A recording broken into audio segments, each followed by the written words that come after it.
go from where we are today to where we need to be. It's more about the how than the what. When we talk about supply chain, it's all about digital connectedness, but at the time it was just like organizing all the spreadsheet madness that everybody was going through. Thought there's got to be a way to do this better. So what we set out to do was build a comprehensive quoting system designed specifically around the use case of EMS companies. We all have to start somewhere, and so you can be the first one or the last one, but this is the way of the future. The bar is very high when you have so many moving pieces. Hi everyone, we have Chintan here from CalcuQuote. He's the CEO and founder of CalcuQuote. Thanks for coming by. Of course, Anna. You're the first guest in the studio. It's a great studio. So for the people who don't know CalcuQuote, can you just do like 1 minute kind of elevator pitch on CalcuQuote?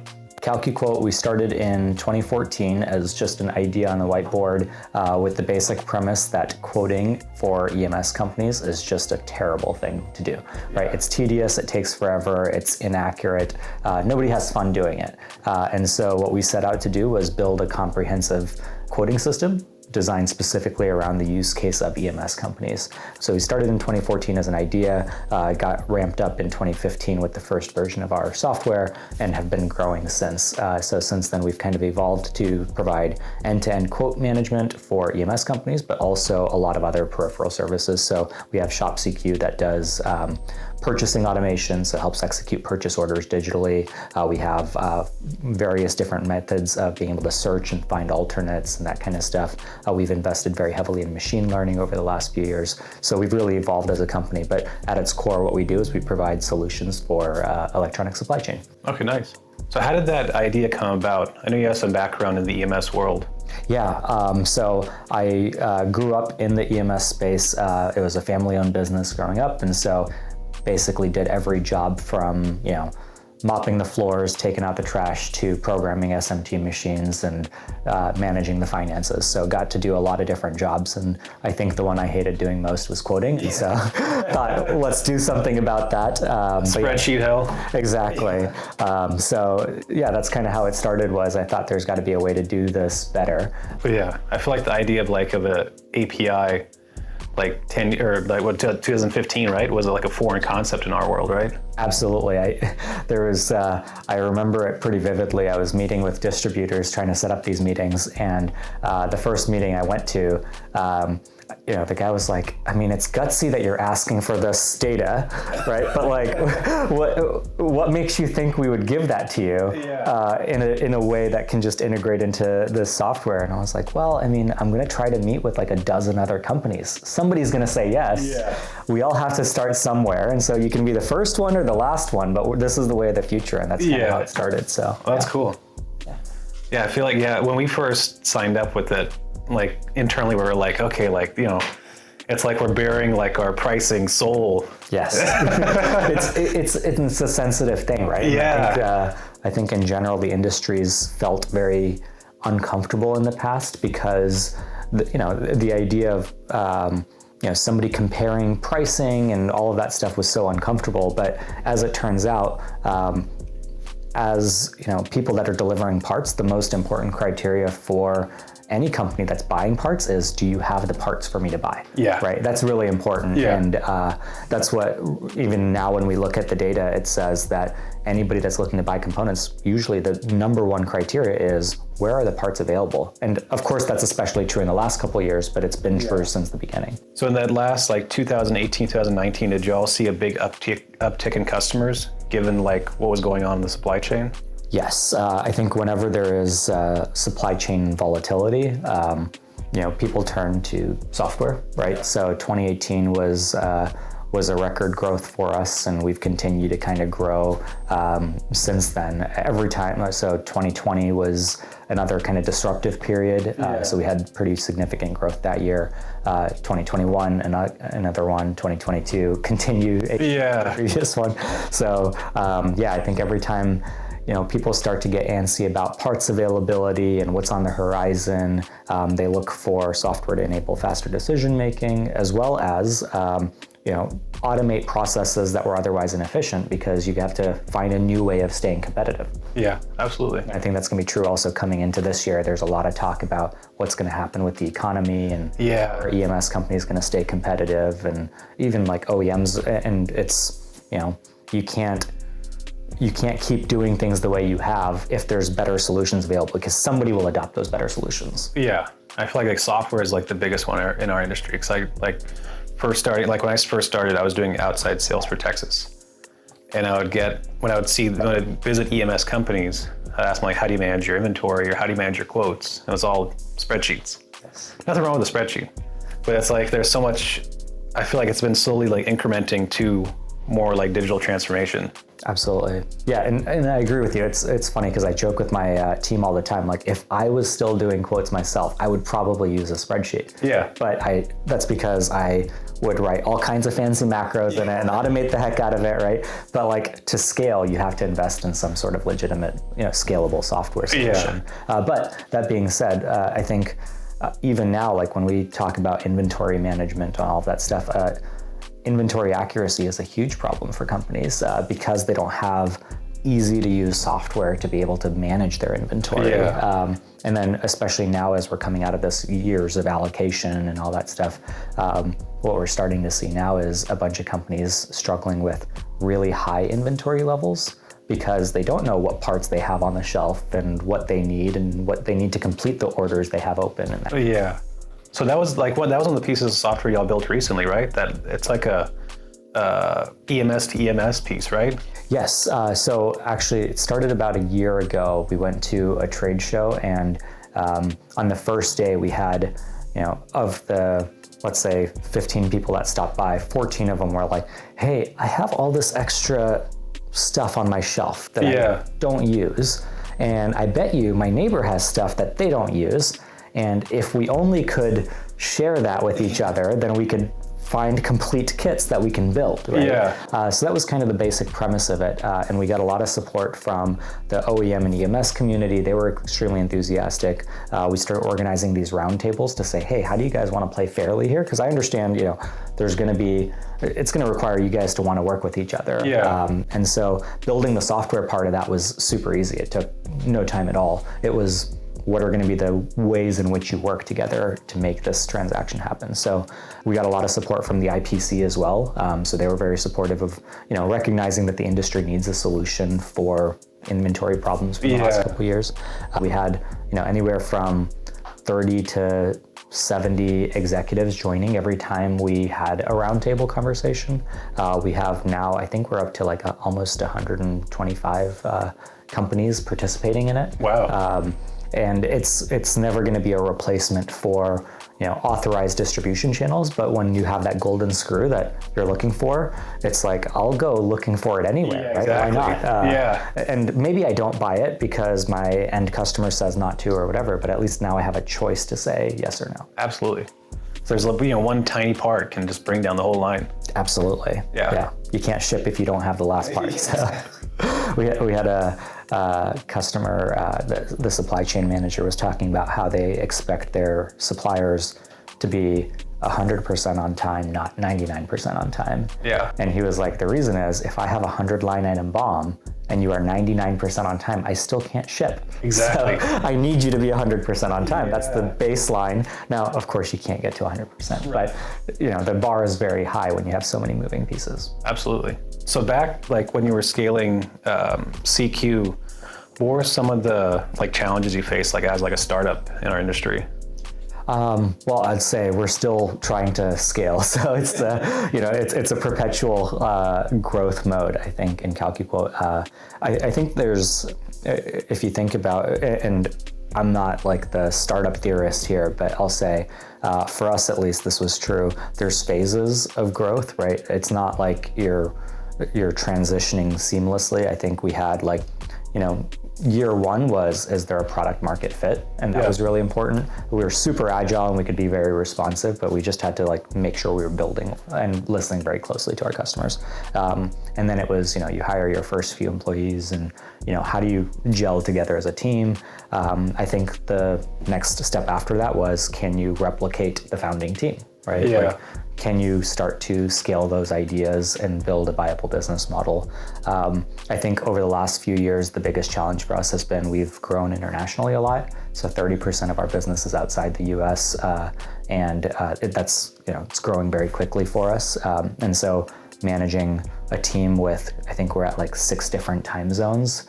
That's, oh wow, it's increasingly challenging. Yes. So, your day starts at 5 a.m. sometimes and you have a 9 p.m., 10 p.m. meeting. And so you're kind of working across time zones and spreading that company culture and the message of, why our product fits for this industry. That becomes increasingly challenging because you can't have the core message be directly delivered. Yeah.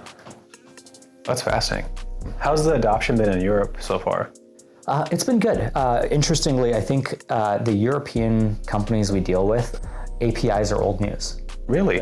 Yeah, they're very forward thinking in that term. That doesn't mean they have adoption. Right. They're just not impressed by it, right? It's like, yes, of course we need to do that. That's not the trick. It's how will we go from where we are today to where we need to be, right? So it's more about the how than the what. They're very forward looking in that way. But I think one of the challenges for this industry specifically is that most of the distribution that they deal with is still headquartered in America. Yeah. And so a lot of the capabilities are very America-centric. So, and we faced this in 2019 when we first started venturing into European customers. It was, how are you going to deal with currency conversion? How are you going to deal with VAT tax and delivery and which warehouse is it shipping from and that kind of stuff. And VAT tax is a whole ball of wax.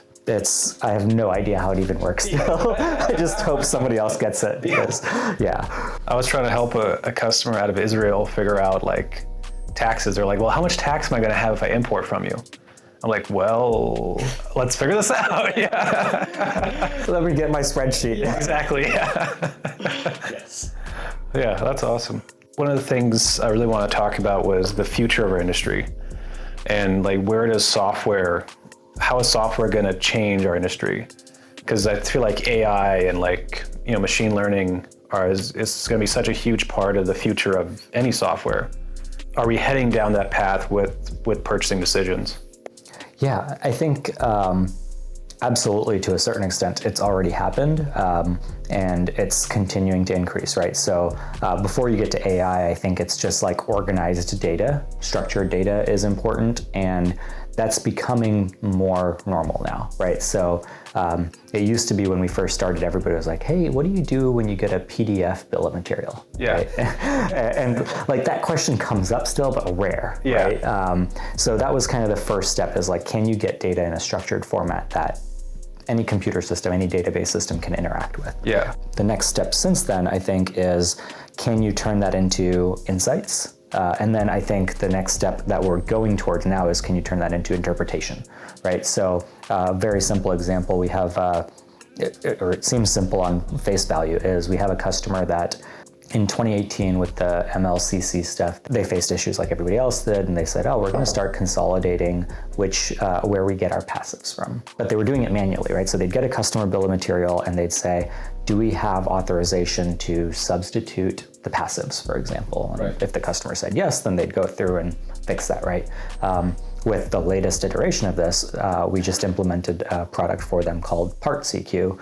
What it does is it takes the MPN, the manufacturer, the description, takes all of that, applies some machine learning algorithms, and scans a training set and says, oh, this part number has these equivalent crosses. Yeah. And then the manufacturer that you prefer for this type of component is this. So do you want to use this, right? And that's all happening like automatically. That's awesome. Which is really cool. And then, of course, the next generation of that's going to be the better, faster, smarter it gets, then you can start to do that for more components. Then you can start to interpret how does that impact my BOM cost, and it just goes on and on and on. Yeah. But yes, being able to interpret those types of things is really important. I don't know the software right now. Are you able to tap into like an ERP and see how much stock is on hand for certain components, or? We can. So we've built various different forms of integrations depending on the customer's use case, but absolutely, that's one of the things that a lot of our customers like to do is pull in data files into the CalcuQuote ecosystem to say, scan for internal part numbers. Have I found alternates in my ERP? What's the bill of materials said in the past? Those kinds of things. And that's kind of just reading data from the ERP. But we're also working with, for example, there's an Austin-based ERP company called CTech ERP. And a lot of our customers use them. And what we're working with them on is being able to send bills of material, send AVL management data forward into the ERP, send purchase orders forward into the ERP. So what we can do is we can say, okay, the ERP has demand and supply information. We pull that in and we can say, let's overlay that with supply chain data and say, instead of making all your purchasing decisions off of your requirements, make it based off of what is the supply chain allowing you to do, right? Because if the part's not available, the part's not available. You're just kind of stuck. Exactly. And so rather than having the MRP keep yelling at you saying, hey, bring the part in, it's like, well, I can't, right? And so what this does is it says, well, if you can't, the action should be push this order out instead of bring this part in. Right. And so we're tying into an ERP that way as well. That's cool. I feel like as we kind of get more technology focused, like the buyer's role is going to be less like managing every part to just managing the problem parts. Absolutely. With ShopCQ, the purchasing software that I was describing about, we made the tagline focus on what matters. Because of that reason, it's like you don't want to spend your time on the easy stuff, right? That's transaction processing, that's data entry work. It's not good for anybody to waste time on that. And so we describe it as if you're a buyer, traditionally what you did was you went line by line, part by part, and you bought it, right? So you'd say, for this part, I'm going to research it, I'm going to figure out who has what options, I'm going to buy it, and then go on to the next part. And that's a very tedious process. You think about how many parts can a buyer get through in a day. Whereas with ShopCQ, we say treat it like a funnel, right? So it's like a sieve. You're basically saying, okay, all the easy stuff's going to fall out, and all that's left in my little plate here is going to be the exceptions. And so we say, move all the stuff through the funnel that's easy, let it automatically get placed on order. And hopefully that's a substantial portion of what you need to buy. And now all the exceptions are what you're going to go deal with, which is why you have experienced buyers, why that matters. Exactly. Are people adopting the automated purchase orders? It's mixed. I think it's funny, we have, I think we're at about close to 50 customers that use ShopCQ, but there's, like when we started on the quoting side, we have customers even now that will get to a point of, the purchase orders all created in the digital format, and there's a button there that says like send order via API. And instead of clicking that, they'll say export to Excel, right? and it's just this comfort level, right? And so we're exploring ways to make that a better user experience, to basically hold their hand through the process, right? So there is this in-between step where rather than trusting it completely, as an example, we've explored like maybe when they send via API, we generate an email with an Excel that emails it to them, right? And so it's like, I still have the comfort of my order, like I can hold it, but I know that it's already been emailed to the other party, because that saves everybody a lot of time. Absolutely. That order intake process can be cumbersome. Absolutely, and you know that better than we're internally like looking at, how can we adopt like a like PDF parsing or some sense of like machine learning for orders. And most ERPs, especially the ones, like most of them are based off of at least a foundation from the 90s. They're all defaulting to PDF exports. Exactly. Like, nobody likes this, right? Why are we still doing this? It's been some of the bigger EMS companies, like each order is one line. So we get we'll get 500 orders, and it's just one line each time. So we're trying to develop some like in-house tools to automate those.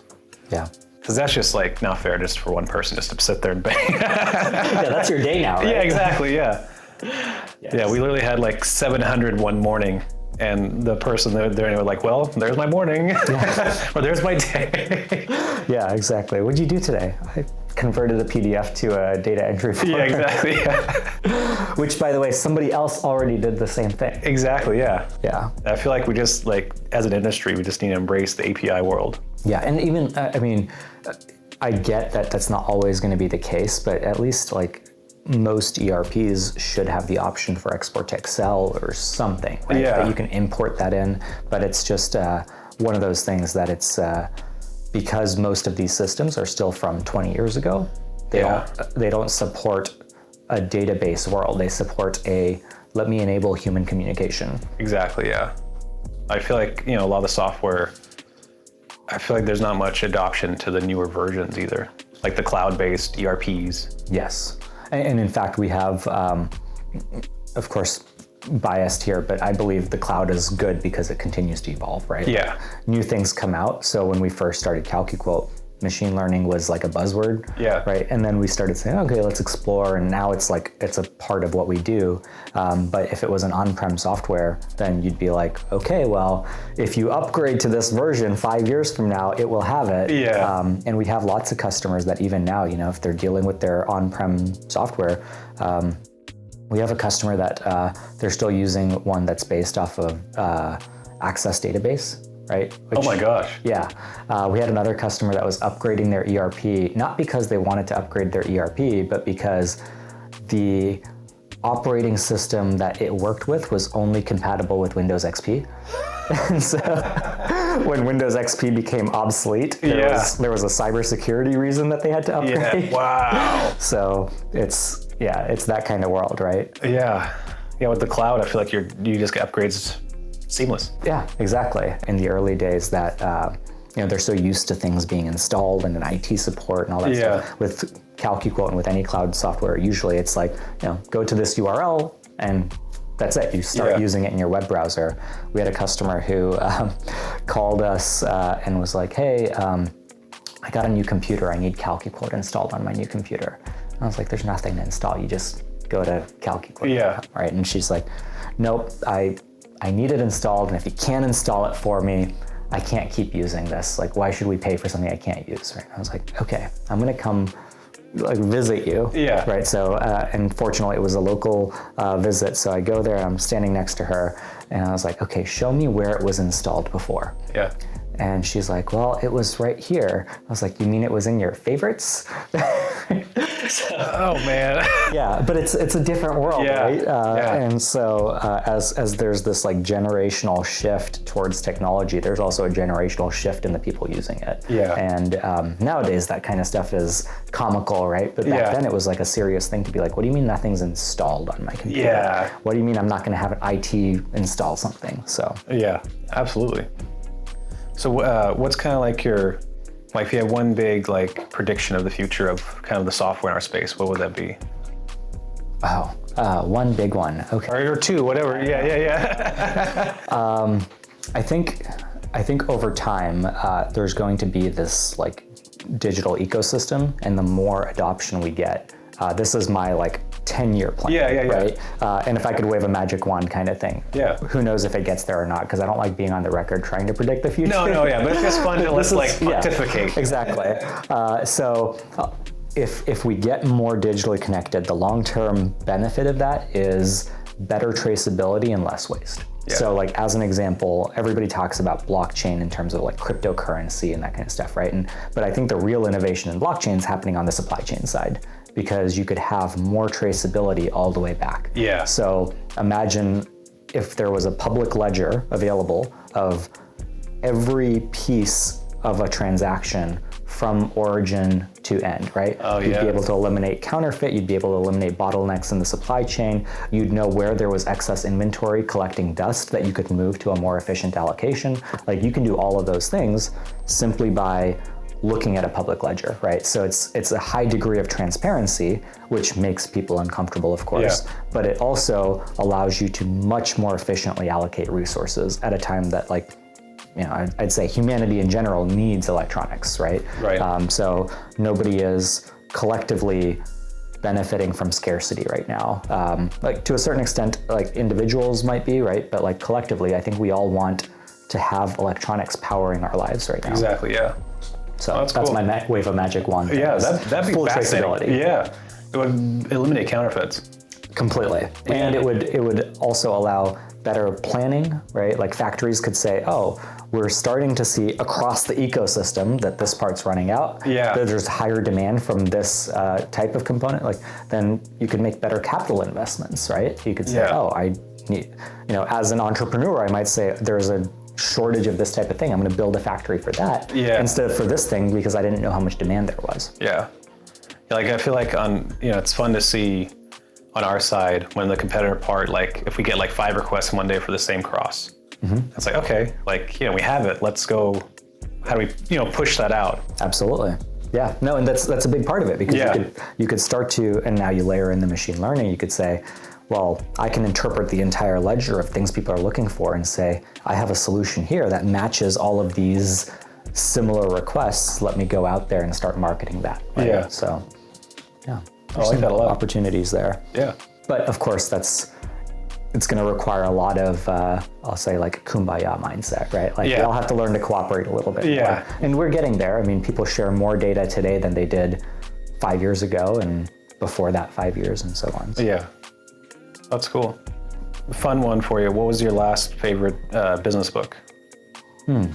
Business book. I just read Chip Wars, actually. I haven't heard of that one. Oh, it's great. So it goes through like geopolitical relationships with the chip manufacturing industry. So it starts all the way from like vacuum tubes to transistors to like it gets into the modern world. It goes through like, how America and Asia and like Europe, like they all competed, and it's a great read because it gives you a lot of insights about where the industry ended up today and how it originated. So I gotta pick that up. Strongly recommend it, and it's told in a compelling story way too. So I'm a big fan of that. Cool. Yeah. Well, thanks for that's all I had for today. Yeah. Cool. I really appreciate it. Appreciate it, Anand. This was great. Yeah. Thank you. Bye, everyone. Thank you.